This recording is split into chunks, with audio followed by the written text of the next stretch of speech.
Howdy, friend. Sam Houston here, hoping you're living in high cotton. And if you're lucky enough to be in Texas, I know you're most of the way there. Now enjoy your daily dose of Texas history and Texas pride. Well, howdy, friend. Welcome back to your Texas History Roundup for August 25th. In 1829, President Andrew Jackson instructed his envoy to Mexico, Anthony Butler, to offer the Mexican government $5 million for Texas. Jackson and others thought at least some part of Texas belonged to the United States under the Louisiana Purchase.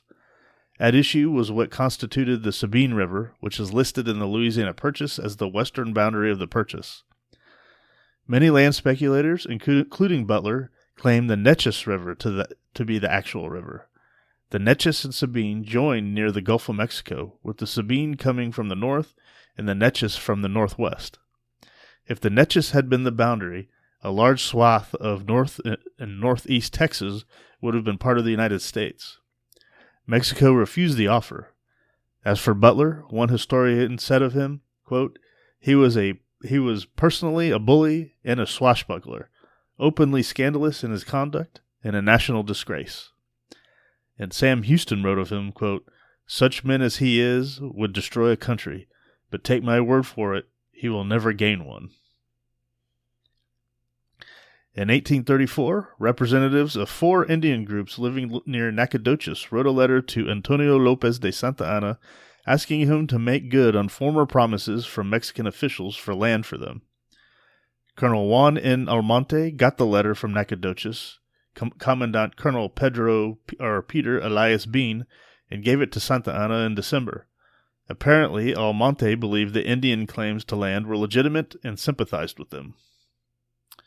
And again in 1834, Colonel Juan N. Almonte arrived in San Antonio.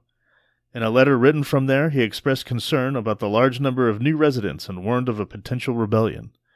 In a later letter, he expressed concern about the lack of mail service between Bexar and Nacogdoches and an entirely inadequate military presence.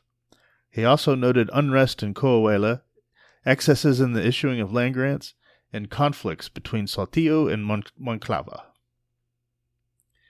In 1849, the Austin State Gazette, also known as the Texas State Gazette and the Weekly State Gazette, was first published. Strongly states' rights, it was the Democratic Party voice and strongly opposed to Sam Houston. It was a very influential newspaper in Texas from statehood through Reconstruction, but ceased publication in 1879. In 1882, the town of Castroville celebrated its first St. Louis Day, honoring Louis the Ninth of France. The celebration had been held annually since then on the Sunday closest to, but not after, August 25th, the day of the first event. Castroville, or Little Alsace, is located 25 miles west of San Antonio in Medina County. It was established by Henry Castro and is recognized as both a national and state historic district. In 1917, Governor James E. Pa Ferguson was removed and declared ineligible to hold any future office of honor in Texas on a 25-3 vote by a court of impeachment. Ferguson had won election as governor in 1914 and 1916. He was an effective governor but ran afoul of the legislation in his second term when he vetoed funding bills for UT Austin legislature. He was indicted on 9 charges. Though he could no longer be governor, his political influence did not end with his ouster. His wife, Miriam A. Ma Ferguson, won the 1924 governor's race with the promise of 2 governors for the price of 1. And she won a second term in 1932. Pa, who was born on August 31st, 1871, near Salado, and died on September 9th, 1944, in Austin, is buried in the Texas State Cemetery alongside Ma.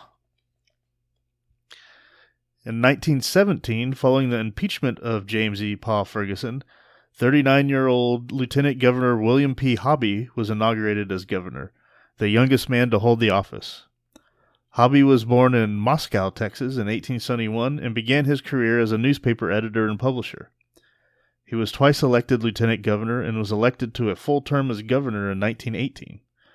Afterward, he returned to his newspaper career in Beaumont. He died in 1964 in Houston, where Hobby Airport is named for him.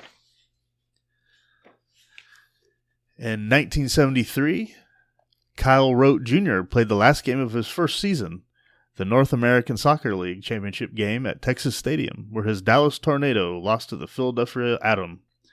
Rote won the NASL scoring title that year and was named Rookie of the Year, the first U.S. player to be so honored. Born in Dallas in 1950, Rote played at Sewanee University, where he set game, season, and career scoring records. In an illustrious career with the Dallas Tornado and the Houston Hurricane, he scored 128 points and retired as the Tornado's all-time leader in goals, assists, and points scored. He was also the first Texan to play for the U.S. national soccer team. Rote is a member of the National Soccer Hall of Fame. In 1986, Mary E. Moody Northern passed away in Galveston. She was born in Galveston in 1892 to William L. Moody and Libby Rice, and became the executor of her father's will that cut off other heirs. She chaired the Moody Foundation from 1942 until her death. In 1988, former three-term Texas Governor M. Price Daniel died in Liberty.